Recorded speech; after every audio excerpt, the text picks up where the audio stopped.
أعوذ بالله من الشيطان الرجيم.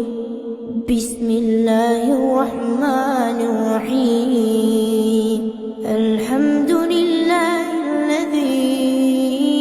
أنزل على عبده الكتاب ولم يجعل له عوجا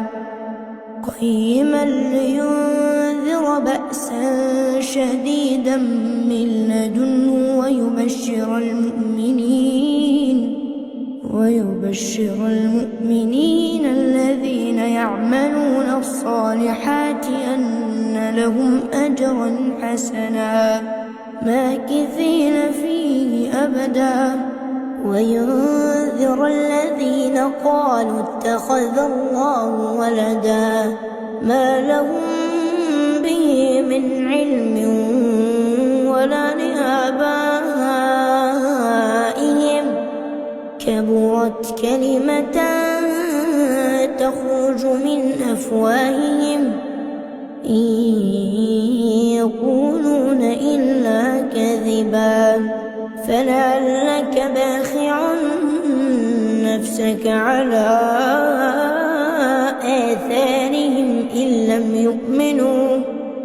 لم يؤمنوا بهذا الحديث أسفا إنا جعلنا ما على الأرض زينة لها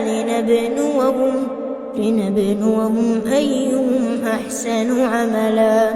وإنا لجاعلون ما عليها صعيدا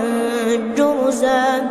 أم حسبت أن أصحاب الكهف والرقيم كانوا من آياتنا عجبا إذ أوى الفتية إلى الكهف فقالوا ربنا آتنا من لدنك رحمة وهيئ لنا من أمرنا رشدا.